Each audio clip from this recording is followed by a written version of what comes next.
आर्थिक और सामरिक दर्शन शास्त्र के दृष्टिकोण से 20वीं सदी के 5 बड़े विचार रहे।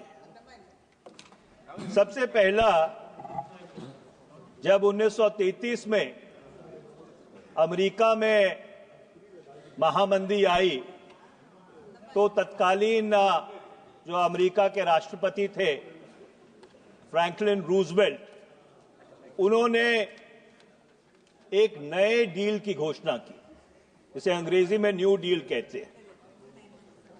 दूसरा बड़ा आर्थिक और सामरिक विचार था दूसरे महायुद्ध के बाद यूरोप के पुनर्निर्माण के लिए मार्शल प्लान की घोषणा। तीसरा जो बड़ा आर्थिक और सामरिक विचार था वो जापान के ऊपर जब एटॉमिक बम का प्रयोग किया गया और जापान पूरी तरह से तहस नहस हो गया, तो उसके पुनर्निर्माण के लिए एक मैकआर्थर प्लान बना। उसी तरह से 1978 में जब डेंग शाओपिंग चीन के सर्वा नेता बने तो उन्होंने साम्यवाद की परिभाषा बदल दी। उन्होंने कहा कि it is glorious to be rich, कि अमीर बनना एक बहुत प्रभावशाली बात है। और 78 में चाइनीज कम्युनिस्ट पार्टी के तीसरे प्लेनम को संबोधित करते हुए उन्होंने कहा कि it does not matter whether a cat is black और white as long as it catches mice. फिर 1991 आया, जब भूतपूर्व प्रधानमंत्री डॉक्टर मनमोहन सिंह के नेतृत्व में वो देश के वित्त मंत्री थे। भारत की अर्थव्यवस्था का उदारीकरण और वैश्वीकरण हुआ। और ये बहुत ही दुर्भाग्यपूर्ण बात है कि पिछले 10 वर्ष का जो एनडीए भाजपा का शासन रहा है उसका सिर्फ एक बड़ा विचार था, और वो विचार का नाम था नोटबंदी या नोट बदली। और जितने उद्देश्य उस नोटबंदी के लिए लोगों के समक्ष रखे गए थे उनमें से एक भी पूरा नहीं हो सका। और आज 24 जनवरी 2025 को भारत की अर्थव्यवस्था में जो कैश इन सर्कुलेशन है वो 35.99 लाख करोड़ है। आपको याद होगा 16.99 लाख करोड़ डिमोनेटाइज किया गया था, लोगों को कतारों में खड़ा किया गया था, कई लोग उन कतारों में खड़े खड़े मर गए। और आज 8 साल बाद उसी अर्थव्यवस्था में जो कैश वो 35.99 लाख करोड़ है। ये इस सरकार की पिछले 10 वर्ष की सबसे बड़ी उपलब्धि रही। अब मैं आता हूं कॉर्पोरेट इनकम टैक्स रिबेट पर। सभापति महोदय, आपको याद होगा, आप तो इसी सदन के सदस्य थे पिछली बारी। वर्ष 2019-20 में वित्त मंत्री कई छोटे छोटे बजट लेके आई थी, एक के बाद एक के बाद एक। और उसमें जो भारत के पूंजीपति थे उनको जो कॉर्पोरेट आयकर है उसमें बहुत बड़ी छूट दी गई थी। आयकर की दर घटाकर 22% और कई कंपनीज के लिए 15% कर दी गई थी। संसद की एस्टिमेट्स कमेटी का अनुमान है कि पहले 2 वर्ष में भारत के राजस्व का 1.84 लाख करोड़ रुपए का नुकसान हुआ था, घाटा हुआ था, वो कॉर्पोरेट टैक्स रिबेट की वजह से। पर जो अर्थव्यवस्था का चक्का है वो नहीं घूमा। उसके पीछे जो दर्शन विचार था वो ये था कि पूंजीपतियों को हम टैक्स रिलीफ देंगे, उससे वो निवेश करेंगे, निवेश करने के बाद जो अर्थव्यवस्था का चक्का है वो घूमेगा। पर वो चक्का नहीं घूमा। जो निजी निवेश है वो भारत की अर्थव्यवस्था में नहीं हुआ, और इसके कारण जो सरकार है उसको पिछले 5 वर्ष से गवर्नमेंट कैपिटल एक्सपेंडिचर से इस देश की अर्थव्यवस्था को चलाने की कोशिश करनी पड़ी। वित्तीय वर्ष 22-23 में 35% गवर्नमेंट कैपिटल एक्सपेंडिचर बढ़ाया गया, 5.54 लाख करोड़ का। वर्ष 23 में 35% फिर बढ़ाया गया, 7.5 लाख करोड़। वर्ष 24 में फिर बढ़ाया गया 37.4%, 10 लाख करोड़। वर्ष 25 में 11.1% फिर बढ़ाया गया, 11.11 लाख करोड़। और आपके वर्ष 26 में अनुमान है कि इसको 11.21 लाख करोड़ किया जाएगा। पर दुर्भाग्यपूर्ण बात यह है, जो गवर्नमेंट का कैपिटल एक्सपेंडिचर का लक्ष्य था पिछले वर्ष, वो सिर्फ 92% पूरा हो सका, सिर्फ 10.18 लाख करोड़ रुपया लगा। इसलिए हर अर्थशास्त्री ने उस समय एक ही बात कही थी कि आप ये पूंजीपतियों को पैसा मत दीजिए, आप भारत की जनता के जेब में पैसा डालिए। पर सरकार के कान के ऊपर जूं नहीं रहेंगी, और 5 साल वो तजर्बा विफल होने के बाद, पूरी तरह से धराशायी होने के बाद, इस बारी इन्होंने ऐलान किया कि हम जो आयकर दाता हैं उनको आयकर में रियायत देंगे। तो देर आए दुरुस्त आए, हमें उम्मीद है कि जो आयकर उपभोक्ता है उनको जो रियायत दी गई है, जो 5 साल से भारत की अर्थव्यवस्था का चक्का बिल्कुल पूरी तरह से जाम पड़ा था, वो दोबारा शायद चलना शुरू हो जाए। और ये इसलिए जरूरी है क्योंकि दूसरी तिमाही में जो भारत की अर्थव्यवस्था है वो सिर्फ 5.4% से बढ़ी थी, और तीसरी तिमाही के जो आंकड़े हैं वो आंकड़े अभी तक सार्वजनिक नहीं हुए। अब मैं कुछ मैक्रो इकोनॉमिक नंबर्स पे आता हूं। रिवाइज्ड एस्टिमेट्स के अनुसार सभापति महोदय, जो वित्तीय घाटा था वर्ष 24-25 का, वो 15,59,527 करोड़ था। जो रिवाइज्ड एस्टिमेट है वर्ष 25-26 के, उसके अनुसार जो वित्तीय घाटा है वो 15,68,936 करोड़ रुपया है। इसका क्या मायना है कि जो फिस्कल डेफिसिट है, जो वित्तीय घाटा है, वो सिर्फ 591 करोड़ रुपए से कम हुआ है।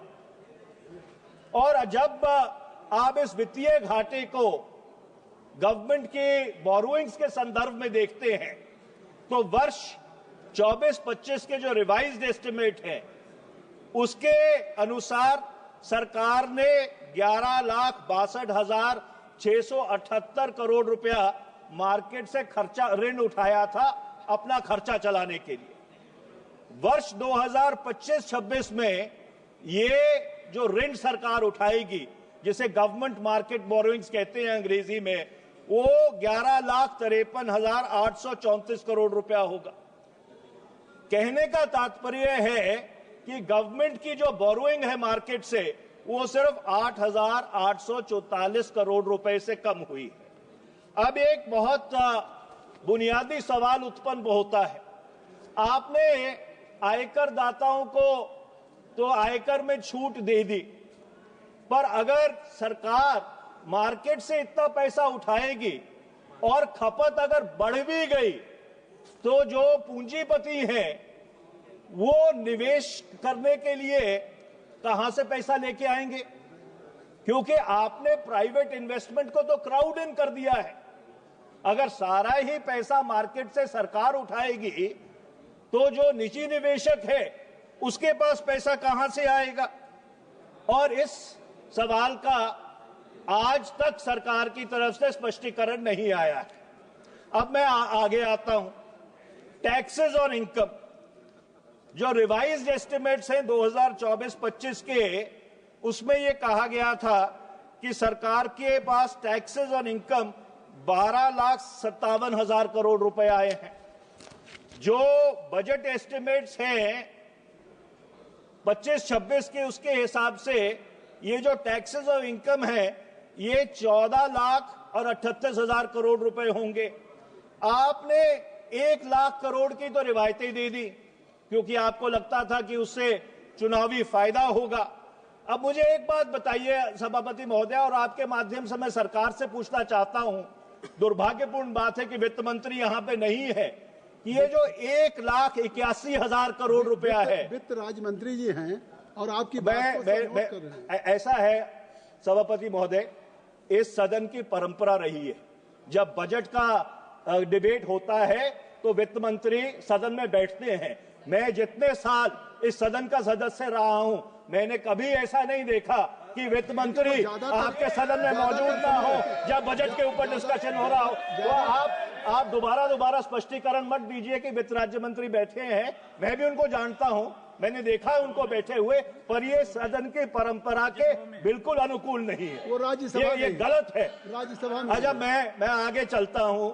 अब मुझे आप एक बात बताइए, निशिकांत जी आप बैठे रहिए। मानवीय जी, I am not yielding, please sit down. I am not yielding. चलिए आप कर लिया। तो सभापति महोदय, मैं एक बात पूछना चाहता हूं कि 1 लाख करोड़ रुपया, अरे निशिकांत जी चुप करके बैठिए, 1 लाख करोड़ रुपए की आपने रिवायत दे दी। अब मुझे आप एक बात बताइए कि 1,81,000 करोड़ रुपए, आई एम नॉट यील्डिंग,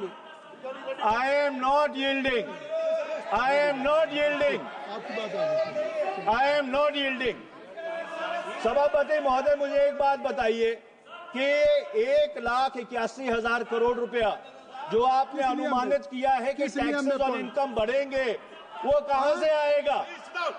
सभापति महोदय इधर देखिए, उनको बिठाइए। एक मिनट, नियमों में व्यवस्था प्रश्न मांगा है। मैं चेयर दे रहा हूँ। On what ground? Article 75 constitution of India. एक मिनट बैठ जाए, एक मिनट। हाँ बताइए। आर्टिकल 75 कॉन्स्टिट्यूशन ऑफ इंडिया वो ये कहता है कि काउंसिल ऑफ मिनिस्टर जो है वो सभी चीज का जिम्मेवार है। बार बार ये अपोजिशन हमारे वित्त मंत्री के ऊपर जो क्वेश्चन उठा रहा है, वो खुद वकील है, वो गलत बयानी कर रहे हैं सर। उनको कहिए कि इस तरह की बातें नहीं कहें। सभापति महोदय, शायद हमारे मित्र निशिकांत दुबे जी इस बात को तो मानेंगे कि मैंने संविधान शायद थोड़ा सा उनसे ज्यादा पढ़ा हुआ है। मैंने परंपरा की बात की थी, मैंने संविधान की बात नहीं की थी।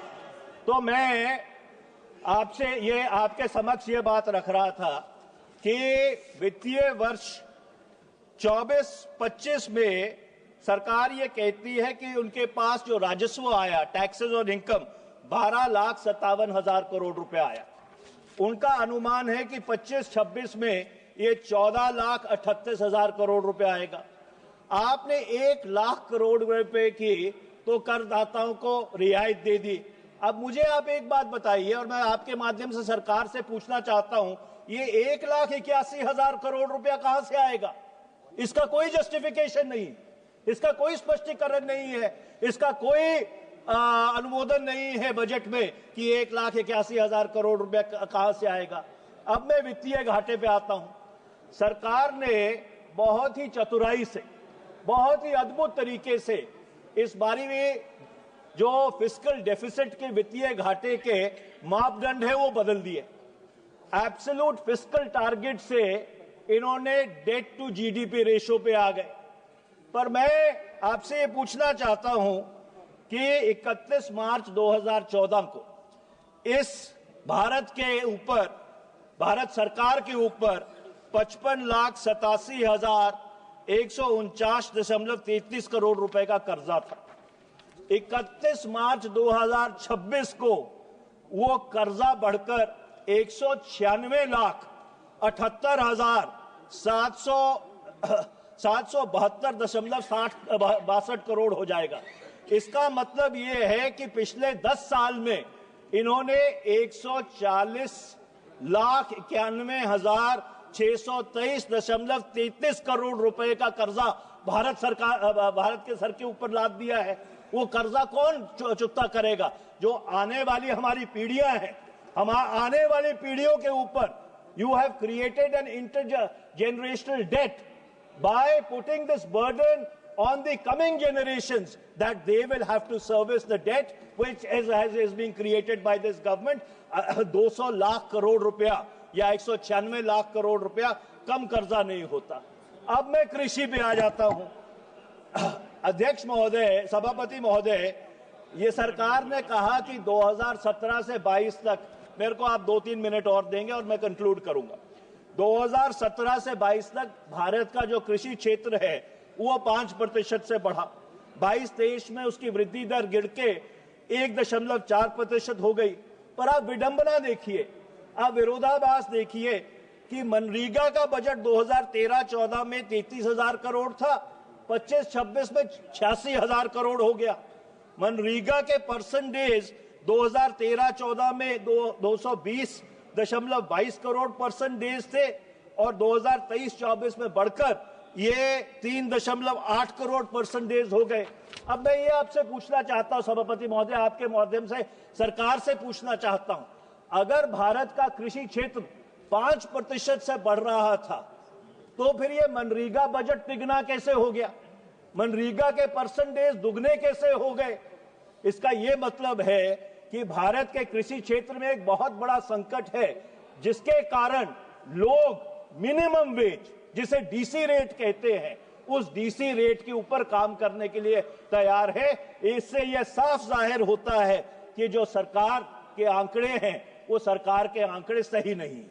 मैं अपनी पेनल्टीमेट बात ये कहता हूं, किसी भी अर्थव्यवस्था के 5 मूलभूत आधार होते हैं: बचत, खपत, निवेश, उत्पादन और रोजगार। अब मैं आपको एक तुलनात्मक आंकड़े देता हूं। जो सेविंग्स टू जीडीपी रेशियो है 2013-14 में 34% था, जब ये पॉलिसी पैरालिसिस की बात करते थे कि यूपीए सरकार को लकवा मार गया।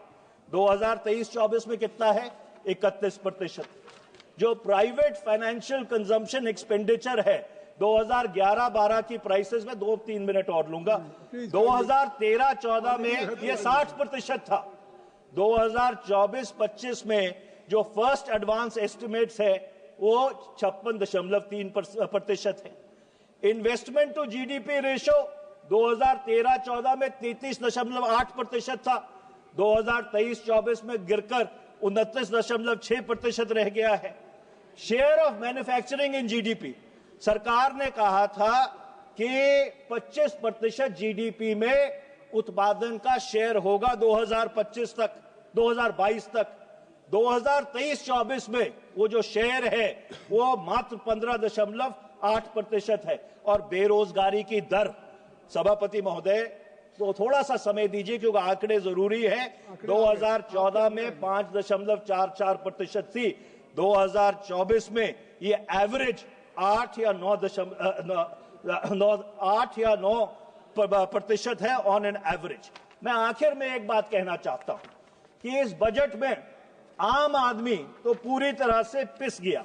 803 रुपए का गैस का सिलेंडर, 94 रुपए 70 पैसे लीटर पेट्रोल, 87 रुपए 67 पैसे डीजल, 165 रुपए का सरसों का तेल, 55 रुपए किलो आटा, 60 रुपए लीटर दूध और रुपया जो कहते थे कि प्रधानमंत्री की उम्र से ज्यादा रुपया बढ़ रहा है। जब यूपीए की सरकार थी 26 मई 2014 को 58 रुपए 58 पैसे का डॉलर था।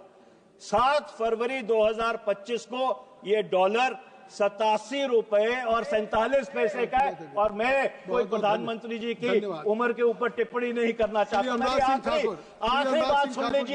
मेरी आखिरी बात सुन लीजिए, सभापति महोदय जी। there was one big idea, और मैं अंग्रेजी में बोलता हूं, there was one big idea in the economic survey, and that one big idea was that the chief economic advisor told the government that they need to get out of the way of the people. They need to change the manner in which they govern the country, and they need to re-engineer it from you are innocent until proven guilty, rather than what they have been doing in the past 10 years, कि आप गुनहगार हो जब तक आप अपना गुनाह साबित नहीं कर सकते, और वो बड़ा ख्याल इस बजट में बिल्कुल पूरी तरह से